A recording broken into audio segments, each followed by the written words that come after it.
ভিতরে আমার বন্ধুগণ বারবার কয়েকবার মক্কা মদিনায় নিয়ে যায়। এই পাগলের হাত ধরলে ঠকবেন না আমার ভাইরা। যে পাগলের হাত আল্লাহ তাআলা তার বাইতুল্লাহ কাবা ঘর বারবার ধরায়। বাবাজি, কেউ যদি চলে যায় বাজান তাকে চলে যেতে দিবেন কেন? নিজে জাহান্নামের আগুন থেকে বাঁচবেন না, অপরকে কেন আপনি বাঁচাবেন না? আমার ভাইরা, আমার বন্ধুগণ, পর্দার আড়ালে মা বোনেরা, নিত্য নতুন কথা আপনার কাছে মনে হইতে পারে। অন্যান্য ওলামায়ে কেরাম হয়তো বয়ানখানা আপনাদের মাঝে করেছে, কিন্তু এরকম গুরুত্ব দিয়ে আপনি শোনেন নাই, বুঝেন নাই। আমি তাদের নকল করে কিতাব থেকে কথাখানা বলে দিই।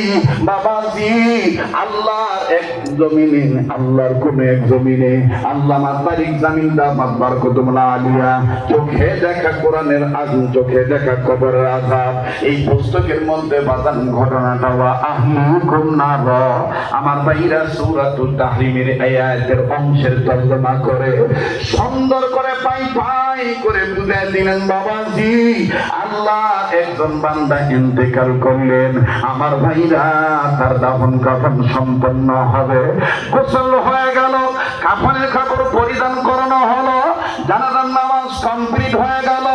ভাই গো,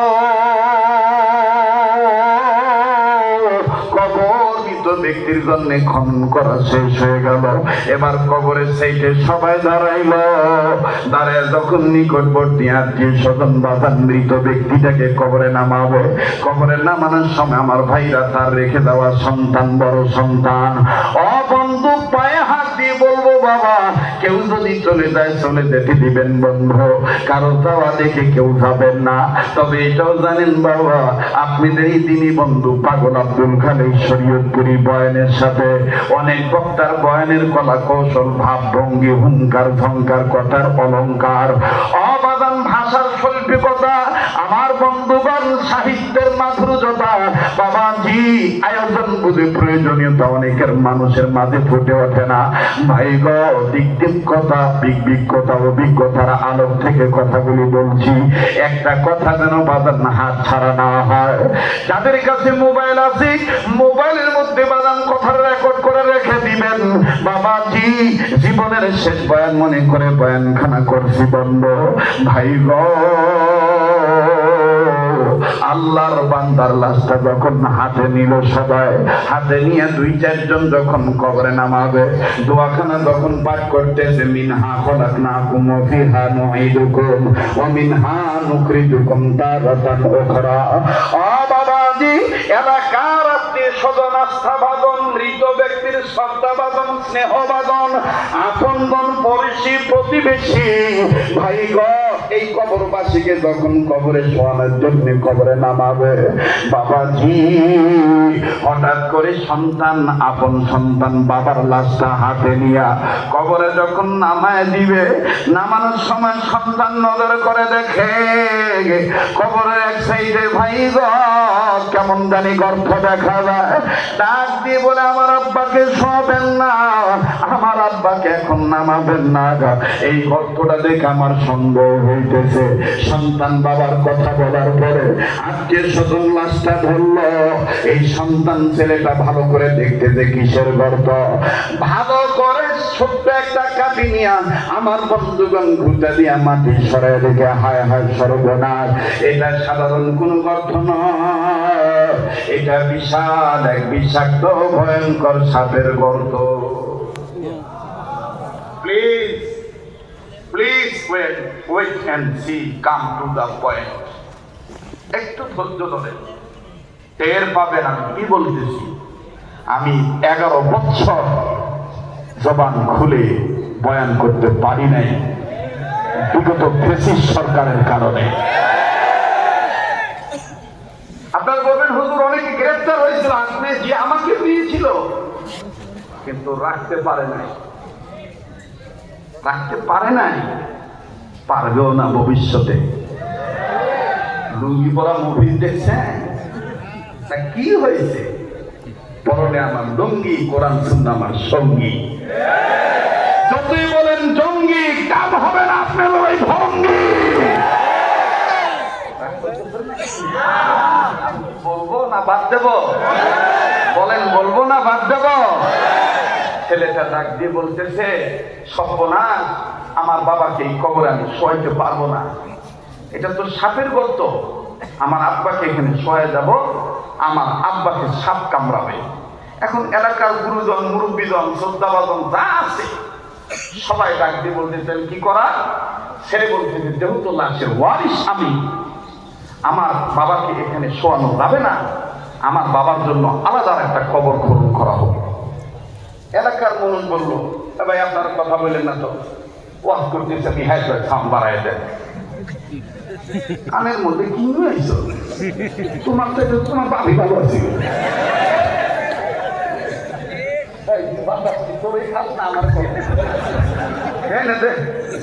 আস্তে আস্তে দেখবে ঘুরে বাচ্চার মতো বাতাস করবি। কথা কয় না। আপনার রাগ করতেছে নাকি দাদা? আমি কিন্তু একটি দিল খোলা মানুষ, আমি এখানে কোনো বক্তা হয়ে বসি নাই, আমি আপনাদের একজন সন্তান, দিনী ভাই হিসাবে বসেছি। অনুরোধ থাকবে, কেউ কথা বলবেন না, ডোন্ট ডিস্টার্ব প্লিজ। আমি মানতে পারবো না কোনো ডিস্টার্ব, হতে চাই মোরা সবাই জান্নাতি স্টাফ, ঠিক আছে না? জি জি। মমতাজ আমার বিরুদ্ধে একটা রিট করছিল, আমার বিরুদ্ধে, রেজাউল করিম কাউসারির বিরুদ্ধে। মরহুম রেজাউল করিম কাউসারি সিরাজগঞ্জের মানুষ থেকে বুঝবে, উল্লাপাড়ার সন্তান ছিল। কাউসারের বিরুদ্ধে, আমার বিরুদ্ধে আর বদরুল রশিদ বিরুদ্ধে, এই তিনজনের বিরুদ্ধে মামলা করছিল। মামলাটা করতে করতে করতে করতে এতদূর পর্যন্ত পৌঁছেছিল, যার পরিপ্রেক্ষিতে বিচারপতি সাদামানি, না না না আমি অসম্মান করে কথা বলবো না, ওনারা কয়েকজন মিলে 116 জনের একটা নামের তালিকা করছে। আপনারা কি জানেন ওই 116 জনের মধ্যে কি আমার নাম নাই? তাহলে যারা বলেন যে আপনাকে তো কিছুই করে নাই, তাহলে আমি কি এটা মানসিক ভাবে নির্যাতনের শিকার হই নাই? 116 জনের মধ্যে আমার নাম ছিল 14 নম্বরে।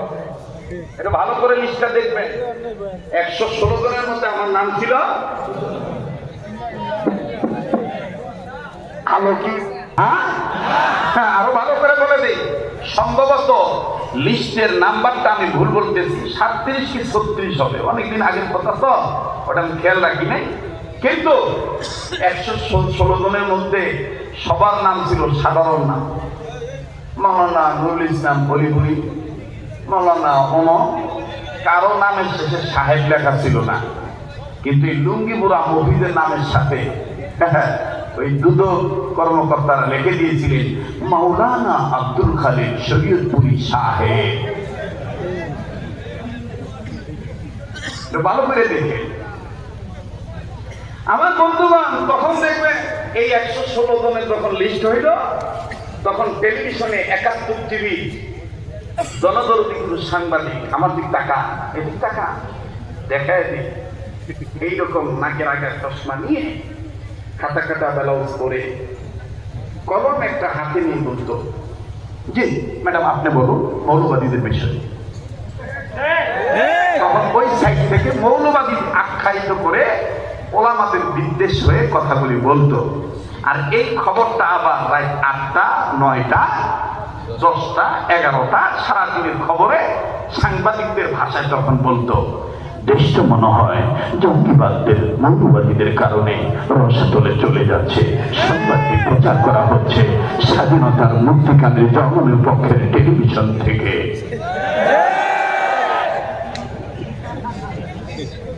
কথা কয় না? এখন আমি বলি, তোমাদের এই জঙ্গি জঙ্গি ভাব আর বাংলাদেশে চলবে না, ওটা তোমাদের আপামনি, তোমাদের দিদিমণি ইন্ডিয়াতে নিয়ে চলে গেছে। এখন বাংলাদেশের মুসলমানরা মাথা উঁচু করে দাঁড়াইতে শিখেছে। সংবাদটি প্রচার করা হচ্ছে শরীয়তপুরি টিভি থেকে। কথা কয় তা করতেছেন নাকি? আপনি রাজনৈতিক কোনটা করেন এটা আপনার ব্যক্তিগত ব্যাপার, that is the personalist, I have no objection. আমার কোনো অভিযোগ নাই, কেডা জঙ্গল, কেডা মঙ্গল, কেডা নাঙ্গল, কেডা ধানের শীষ, কেডা নৌকা, কেডা কি, এটা যার যার ব্যক্তিগত ব্যাপার। কিন্তু মনে রাখবে, কোরআন সুন্নাহর গায়ে যদি আঘাত দিতে চান, পূর্বের যে অবস্থা হয়েছিল তার চাইতে ভয়াবহ খারাপ অবস্থা হবে। মুহতারাম হাজিরিন, অনেকে এখন চলে যাবে, যাবে আর বলবে যে না না, ওর বাপই ভালো ছিল, ঠিক না? আপনারা যদি থাকেন তাহলে আমি বয়ান চালাবো, নাইলে চালাবো না। বলবো যেরকম বলবো, ছেলেটা খুব জিদ ধরলো, আমার বাপে এই কবরে মাটি দিতে দেবো না, এই কবরে মাটি দিতে দেবো না। আর লাগবে না বাবা, বসো, আবার লাগবে আমি বলবো। মাশাআল্লাহ, খুব সুন্দর পরিবেশ। আমার ভাই আমার দিক দেখেন, একটা ডাক দেন তো, বলেন তো আল্লাহু আকবার। আবার বলেন আল্লাহু আকবার। ও মুসলমান, আল্লাহর বান্দা সন্তান হইয়া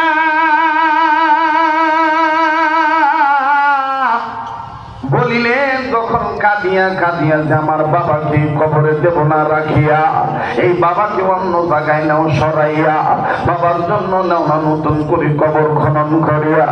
ভাই গো, দ্বিতীয় নাম্বার কবর যখন খনন করা হলো, আমার ভাইয়া চোখে দেখা কবর আযাবের কিতাব থেকে বলছি, নিঃসন্দেহ হাদিসের ঘটনা।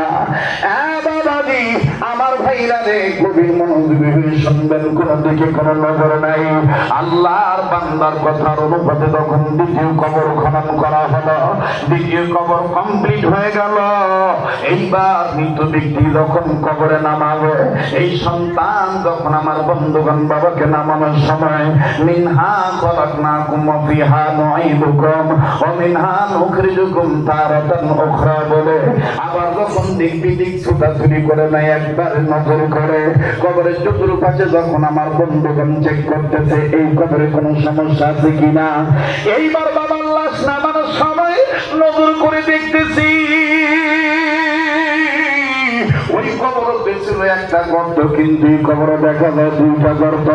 ছেলেটা ডাক দিয়ে বলতেছেন, ওগো আমার আত্মীয় স্বজন, আমার শ্রদ্ধাভাজন ব্যক্তিবর্গ, এলাকার গুণীজন, আপনারা আল্লাহর হচ্ছে আমার বাবার লাশটাই কবরে নামায়েন না, আমি একটু দেখি এই কবরের মধ্যে কেন আরো দুইটা গর্ত দেখা যায়।